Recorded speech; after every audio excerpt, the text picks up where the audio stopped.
Ons maak vanoggend ons Bybels oop by Psalm 63.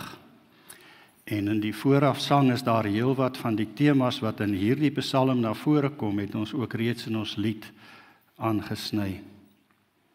Psalm 63, ons lees die hele Psalm, maar voordat ons lees, kom ons buig die hoofde, dan gaan ek voor in gebed.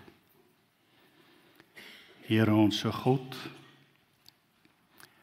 in ons land jubel ons en ons loof U en ons prys U, want U is God en U het ons land geseën in die afgelope tyd met baie water en reën. Dankie Here vir U goedheid. U goedheid, Heer, wat hemelhoog is en wat die aarde deurnat en die groen wat opskiet en die land versier. Here, ons het vanmôre by mekaar gekom, omdat ons diep in die harte behoefte het om in die teenwoordigheid in te kom. Ons het U woord oopgemaak en ons gebed is, Here, seën vir ons wanneer ons die woord lees en ook wanneer ons oor die betekenis van die woord gaan nadink. Here, wil U ons gedagtes gevange neem tot gehoorsaamheid aan Jesus Christus ons Here, sodat ons lewens kan inrig in terme van die lig van die woord wat op ons skyn. Seën ons so saam en ons bid dit in die naam van Jesus Christus ons Here. Amen. Die opskrif by hierdie Psalm is: Ek bly altyd naby U. 'n Psalm van Dawid na aanleiding van sy verblyf in die Juda-woestyn. Ek soek U, o God, my God. Ek dors na U. Ek smag na U, soos in 'n dor en droë land, 'n land sonder water. Ek wil by U in die heiligdom wees, om daar U mag en grootheid te ondervind. U troue liefde is meer werd as die lewe, daarom sal ek U prys. Ek sal U my lewe lank loof, my hande ophef om U naam te prys. Soos elke keer wanneer ek U goeie gawes geniet, sal ek U altyd roem met jubelende mond. As ek aan U dink op my bed, oor U pyns in die nag, dan weet ek, U is vir my 'n hulp. En dan juig ek oor die beskerming onder U vleuels. Ek bly altyd naby U, U hand ondersteun my. Maar hierdie mense wat my ondergang soek, mag hulle wegsink in die dieptes van die aarde. Mag hulle aan die swaard oorgegee word en aas vir die jakkalse word. Laat die koning hom in God verbly. Laat elkeen wat hom op God verlaat, hom prys. Die mond van die vals mens word toegestop. Dit is die woord van die Here. Gemeente van die Here, toe ek voorberei het, toe dink ek aan die boek, dalk het baie van u dit gelees, The Sheltering Desert, waar Henno Martin en Herman Korn hier in die Kwiesep-vallei vir 18 maande skuilings gesoek het, eintlik waar hulle weggekruip het. Miskien is daar van u wat daardie plek besoek het in die Kwiesep-vallei, om te sien waar hulle weggekruip het. En as 'n mens hulle verhaal lees en kyk na wat daar gebeur het, dan is dit dat 'n mens iets van Dawid ook weer sien, weer as wat ons hier van hom lees. En as 'n mens ook terloops, daar's 'n film wat Richard van der Berg gemaak het oor hierdie geskiedenis van hierdie twee manne. Jy kan gerus dit bietjie op YouTube gaan soek en kyk daarna. Maar as 'n mens na hierdie gedeelte kyk, dan sien 'n mens Dawid is in die Juda-woestyn. As 'n mens nou Jerusalem op die kaart vat en jy kyk na die Dooie See, dan is dit nie baie ver, honderde kilometer nie eintlik, maar iets soos 50 kilometer tot by die begin van die Dooie See se noordpunt. En dan suidoos van Jerusalem is die Juda-woestyn, 'n bar, droë woestynwêreld. En ek dink ons in ons land, as 'n mens dink aan die Kwiesep-vallei en die Noukloofberge en die kraanse en die klowe, dan dink 'n mens, ons verstaan iets van Dawid se plek. Maar hy was op vlug vir Saul. Saul wou hom doodmaak. En daarom het hy gevlug en gaan wegkruip in die woestyn, want daar sal hulle hom nie maklik kry nie. En hier in die woestyn is sy probleem, hy's alleen. En hy worstel met die gedagte, hy kan nie by die tempel kom nie. Want daar by die tempel, eintlik was die tempel nog nie hier gebou nie, maar die tabernakel was nog daar. En daar in die tabernakel het hy besondere ervarings gehad. Maar kom ons kyk na hierdie psalm en kom ons kyk na die elke versie. Hy begin met sê, as hy sê, ek soek u, o God, my God. Ek dors na u, ek smag na u. Sterk woorde, soek en dors en smag. Dit is sterk woorde wat sê, hy het 'n diepe verlange in sy binnekant. En hy sê, hy soek nie verligting van sy probleme nie, maar hy soek God self. Dit is wat hy soek. En in 'n sekere sin is dit nie sy fisiese dors wat die probleem is nie, maar sy geestelike dors, dit wat diep in sy hart lê. En skryf een kommentator en hy sê die woestyn word die metafoor van sy lewe. Die prentjie van sy lewe is dit wat hy om hom sien, die woestyn met sy droogte. En dan kom hy by vers 2, hy sê, ek wil by u in die heiligdom wees en daar u mag en grootheid ondervind. Nou as jy dalk die ou vertaling het, dan sal jy sien, daar staan geskrywe, ek wil by u in die heiligdom wees, soos ek u mag en grootheid beleef het. In ander woorde, hy het op 'n stadium, daar by die tabernakel se omgewing was hy. En terwyl hy daar was, het hy ondervind dat God is teenwoordig, en hy het God se magtige teenwoordigheid beleef. Hy het iets beleef wat hy van tevore nie geken het nie.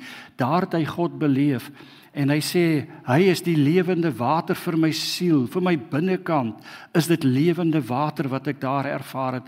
En ek smag daarna, ek dors daarna, ek soek dit, ek wil dit weer beleef. Maar hier is ek nou in die woestyn. Kan ek vir u 'n vraag vra vanoggend? As jy dink aan die afgelope week, wat was jou dors?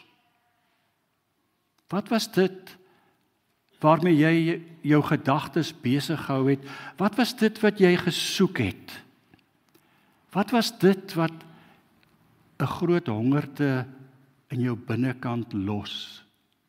Wat is dit waarmee jy gesê het, ek dors, ek soek, ek smag?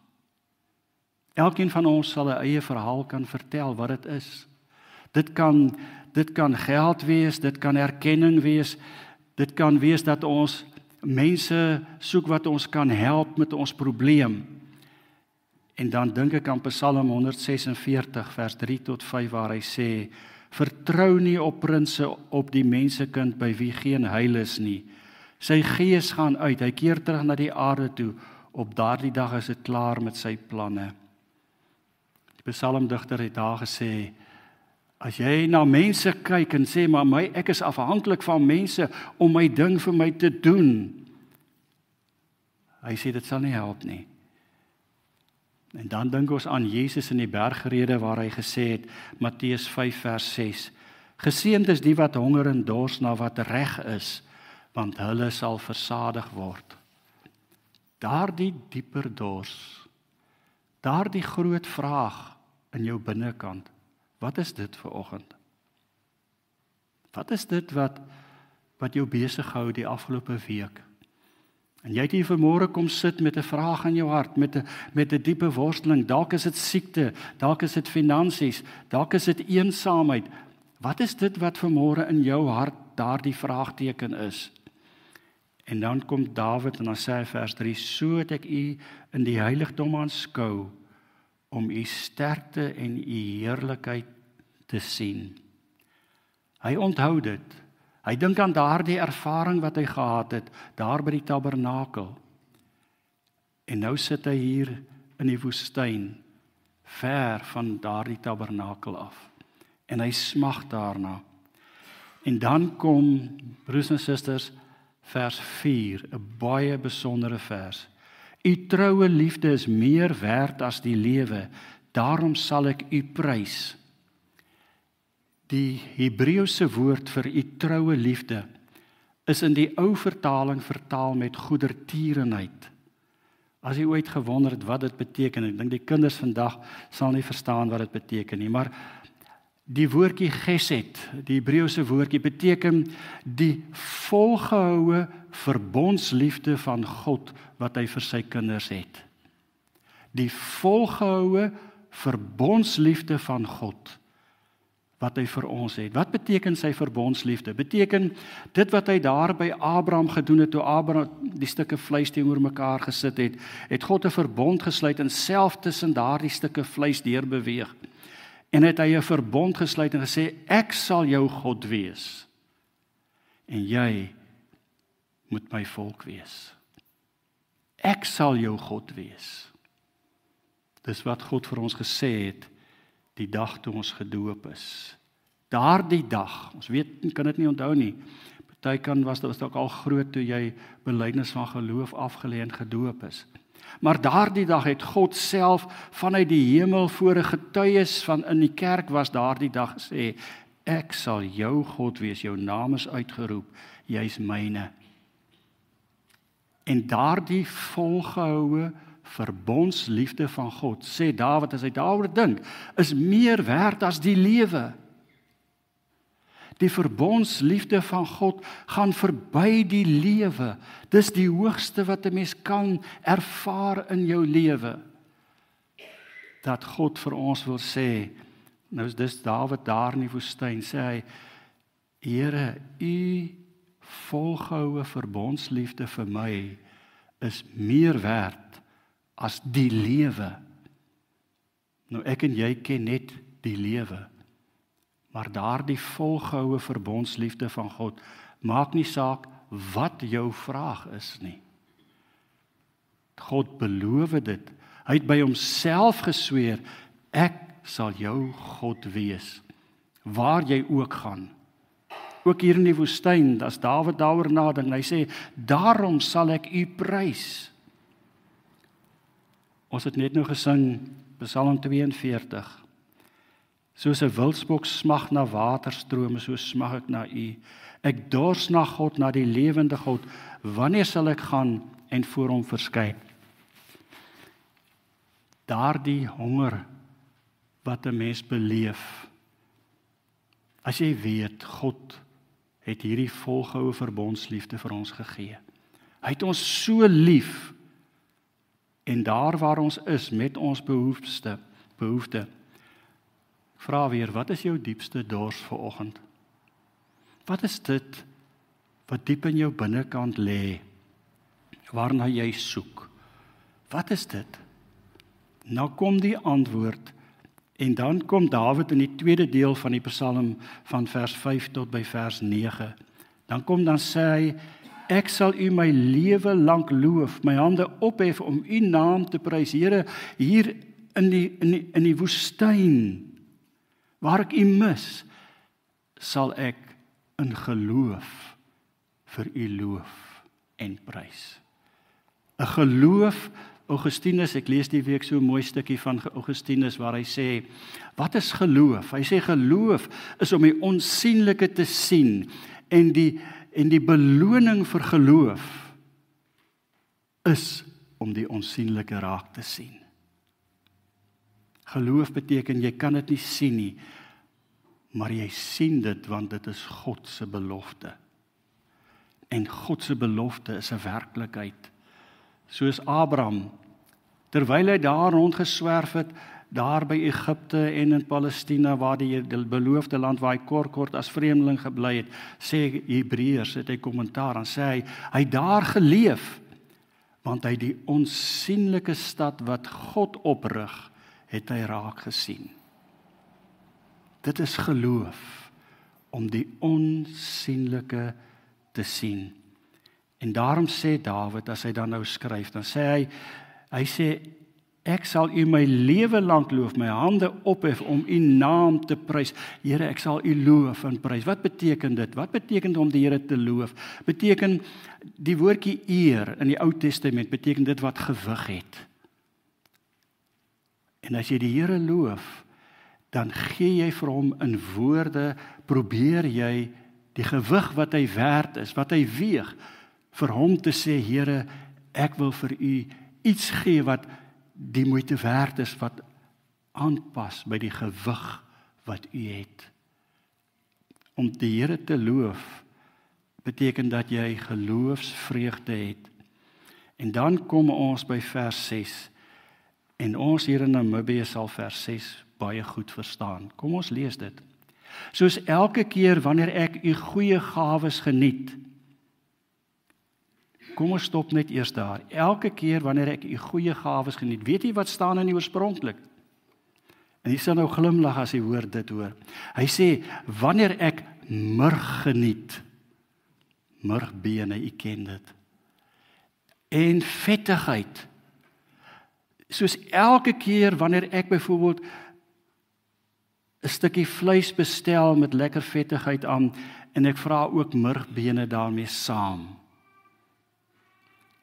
Hy sê elke keer wat ek U goedheid geniet, die goeie gawes letterlik, die vettigheid van die lewe met murgbene, dan dink ek aan U. Want so is U vir my. U seën vir my met die goeies. Soos elke keer wanneer ek U goeie gawes geniet, sal ek U altyd roem met 'n jubelende mond. Elke keer wanneer ek U goeie gawes geniet. En broers en susters, as 'n mens gaan lees wat die Here sê, dan hy sê vir ons, ek seën vir julle, dan wil hy hê ons moet die lewe geniet.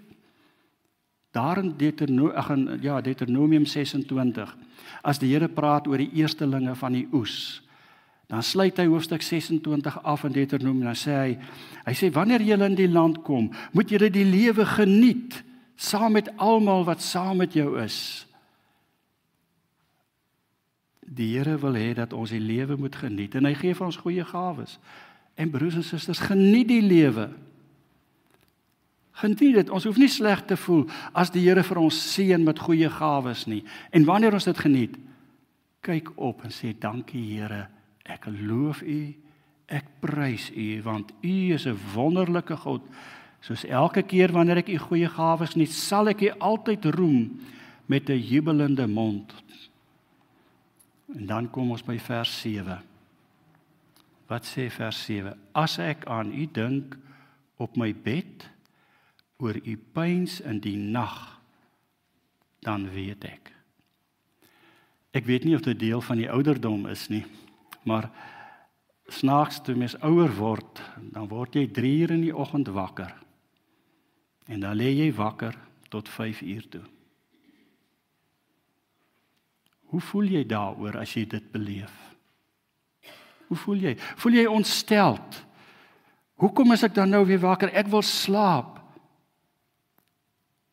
Beleef jy angstigheid? O, ek is nou weer wakker. Wat nou? Ek kan nie slaap nie.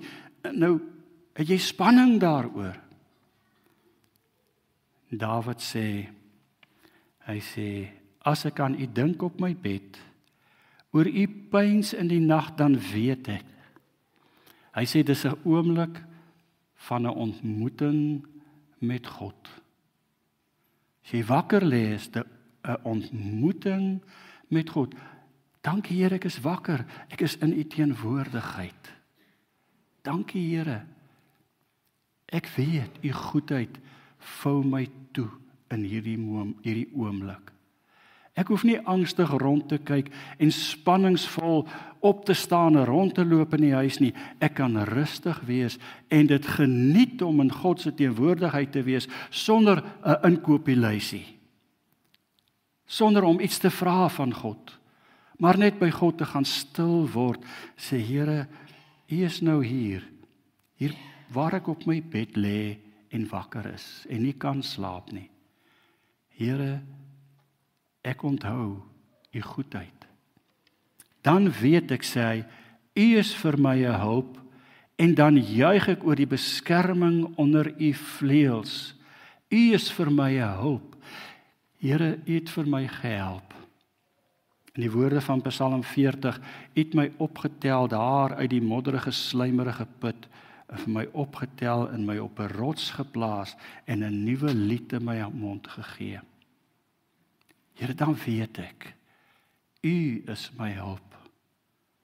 En net dankbaar in God se teenwoordigheid te gaan rus. Net te weet, nie angstig rond te kyk nie, maar God is daar en hy is teenwoordig. En jy kan met hom praat. Hy is daar.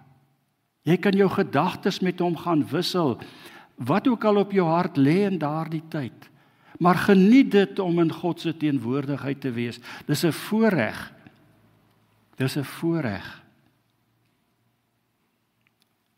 As ons in negatiewe omstandighede is soos Dawid, dan dink ek aan Habakuk se woorde, 3 vers 17 en 18.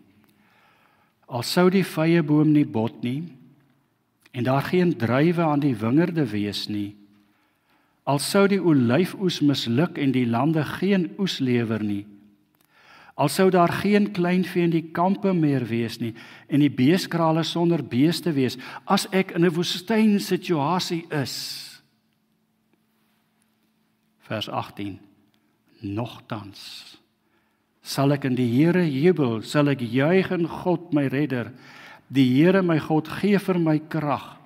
Hy maak my voete soos die van 'n ribbok, op hoë plekke laat hy my veilig woon. As jy daar op jou bed lê en jy wonder, en jy draai om en jy draai weer om en jy dink, onthou, God is jou verbondsgod. Jy syne. Hy weet wat aangaan in jou lewe. Hy weet alles. Hy weet alles. En dan kom ons by vers 9. Ek sê vers 8. U is vir my 'n hulp, dan juig ek oor die beskerming onder u vleuels. Jesus se woorde, toe hy by die intog in Jerusalem betrokke was, toe hy kyk na die mense, en hy sien hoe die mense, hy sê, hoe graag wou ek julle soos 'n hen haar kuikens onder my vlerke bring, en vir julle beskerm. Die vleuels, die vlerke van God, as onder u vleuels, dit is 'n gelykenis wat hy sê, God se beskerming beleef hy, soos wanneer 'n hen haar kuikens onder haar vlerke bymekaar maak, en vir hulle veilig hou. Sien vanmôre daardie warmte, daardie intieme persoonlike liefde van God vir jou, wat hy vir jou toevou en vir jou beskerm, want jy syne, jy is vir hom kosbaar. Jy is vir hom kosbaar. Daarom beskerm hy jou, daarom ondersteun hy jou. En dan vers 9, ek bly altyd by u, u hand ondersteun my. Nou, die werkwoord wat daar gebruik word, hierdie woord waar hy sê, die ou vertaling vertaal dit, my siel is aan u verkleef. Hy sê, terwyl ek daar onder die vlerke van die vleuels van die Here is, dan verkleef ek myself, met ander woorde, ek hou u vas. Moenie bang wees om wanneer jy die teenwoordigheid en die beskerming van God beleef, om vas te hou nie. Hy sê, ek verkleef my aan u, ek hou u vas. Ek wil nie vir u los in my woestyn teenwoordigheid nie. Die lewe is nie regverdig nie. Daar kom baie houe na ons toe wat ons nie gevra het nie. Daar's baie spanning, daar's stikkindheid. Ons leef in 'n gebroke werklikheid. Maar ek bly altyd by u, u hand ondersteun my, letterlik die ou vertaling, u regterhand ondersteun my. Die sterkste hand van God is onder jou in, en hy hou jou vas. Wat is dit wat jou bang maak in die lewe? Wat is dit wat vir jou onrustig maak? Laat jou hart vanmôre rustig wees om te rus in God. Rus in God. En dan verander die toon van die Psalm heeltemal. Want terwyl Dawid daar sit, sê hy, maar hoekom is ek hier in die woestyn? Ek het vyande. En dan kom ons by 'n interessante manier van sê. Dan sê Dawid, maar hierdie mense wat my ondergaan soek, mag hulle wegsink in die dieptes van die aarde. Mag hulle aan die swaard oorgegee word en maak hulle dood, dat hulle aas kan word vir jakkalse. Hy haat met 'n intense haat die wat eintlik vir God haat. Eintlik sê hy, hierdie mense, ek is aan u kant, Here, deur u genade, maar hulle soek my lewe, ek wat regverdig is, ek wat nie aanstoot gee nie, ek wat net wil help. Dink maar aan Dawid en Saul se verhouding. Ek wil vir Saul help, ek speel vir hom op die siter, om hom te kalmeer, dan gooi hy vir my met spiese. Dan kom hy en dan sê hy, Here, hulle is nie lief vir u nie. Laat hulle dan wees wat hulle verdien. Mag hulle met die swaard omkom, mag hulle aas wees, met ander woorde, dat nie 'n ordentlike begrafnis nie, laat hulle lyke op die vlak lê, en dat die jakkalse dit as aas vreet.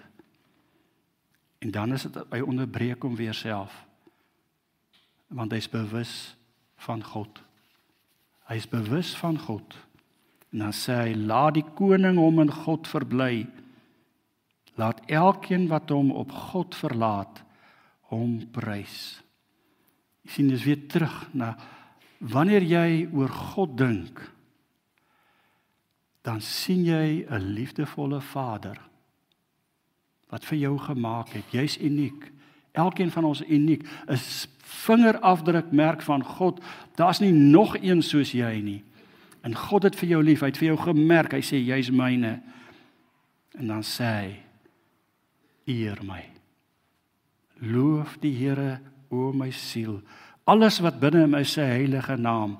En dan kom daar weer so 'n voetnote, 'n naskrif by. Die mond van die vals mens word toegestop.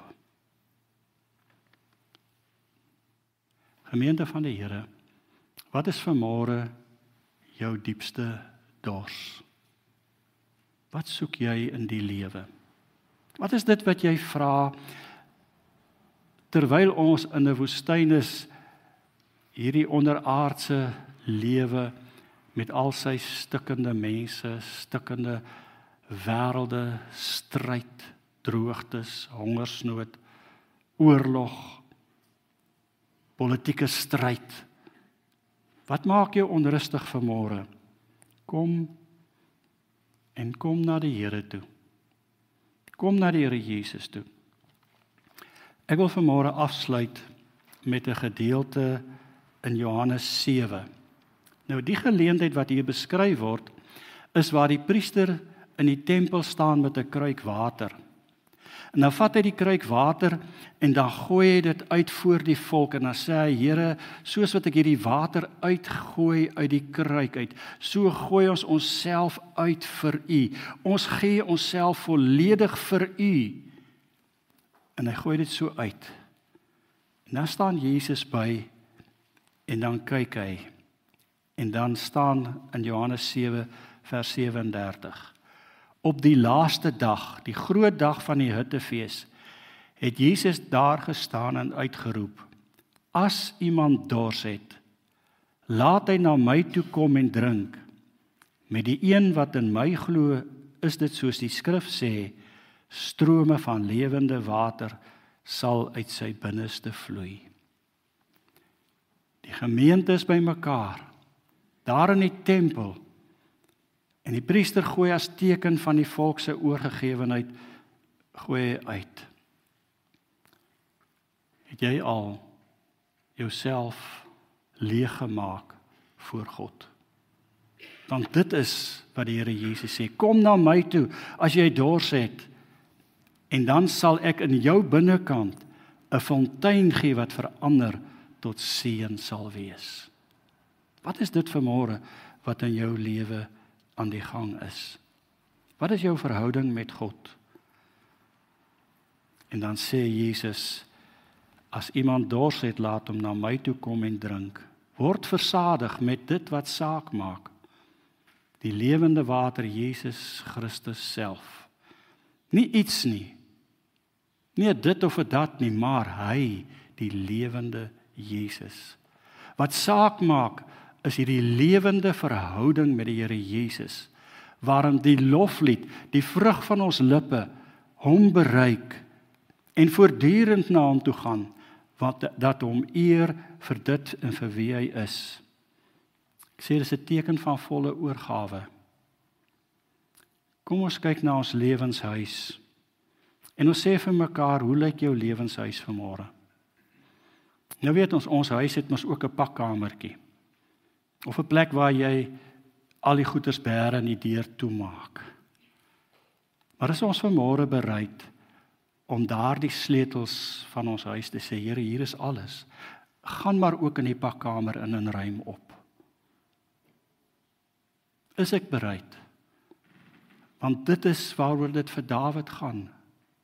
Is ek bereid om te sê, Here, ek sit hier in 'n woestynervaring, maar ek gee vir U alles wat ek is. Alles. Ek hou nie terug nie. En weet jy wat doen die Here? Hy maak dit 'n fontein in jou lewe.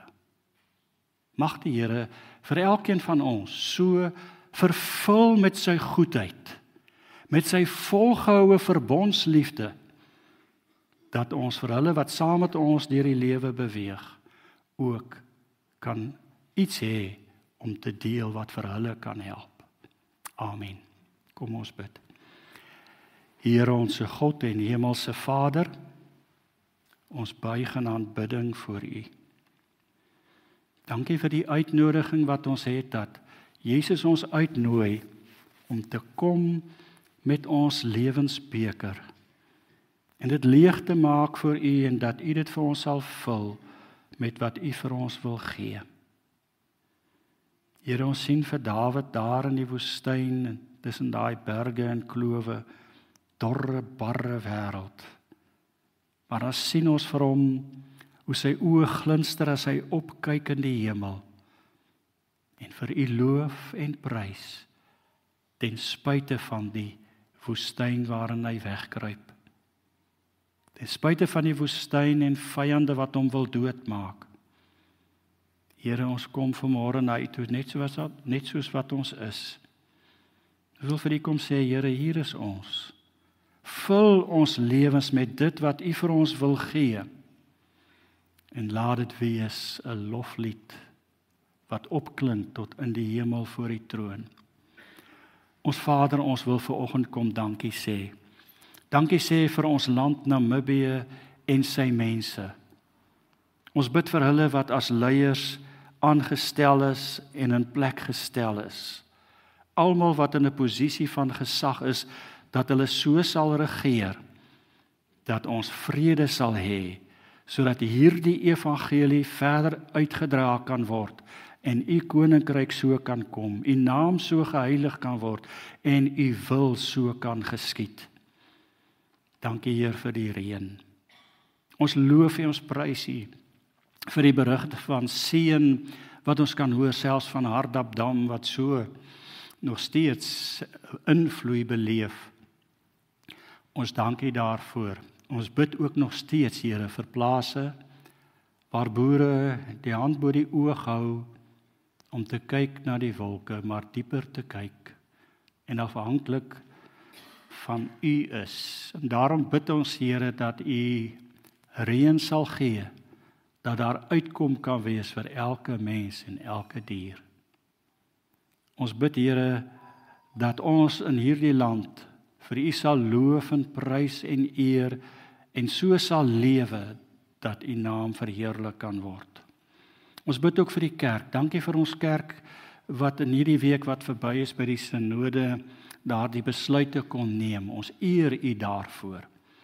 Here, U is alleen God en U is die hoof van die kerk en ons dank U vir U leiding en onderskeidingsvermoë. Seën die moderatuur wat verkies is vir die werk wat hulle het om te doen, vir die pad wat voor lê. Aan U al die lof en dank en eer. En Hemelse Vader, ons wil dan bid ook vir hierdie gemeente. Dankie vir ons leraars, seën vir hulle in die woordbediening en die werk wat hulle doen, dat U verheerlik sal word in elke faset. Ons bid vir die kerkraad, wysheid en insig in die hantering van die gemeente sake. Dankie Heer vir elke aktiwiteit, vir hulle wat kos gee, vir kinders en mense wat honger is, seën vir hulle, dat hulle ook die geestelike voedsel sal kry. Seën die toebroodjie projek. Ons bid so Heer, dat U verheerlik sal word. Ons bid vir die sendelinge wêreldwyd, dat hulle wat U woord bedien, dat die saad vrug sal dra, 100voudig, en dat U koninkryk sal kom. Dankie Heer, dat ons dit mag bid, in Jesus se naam. Amen.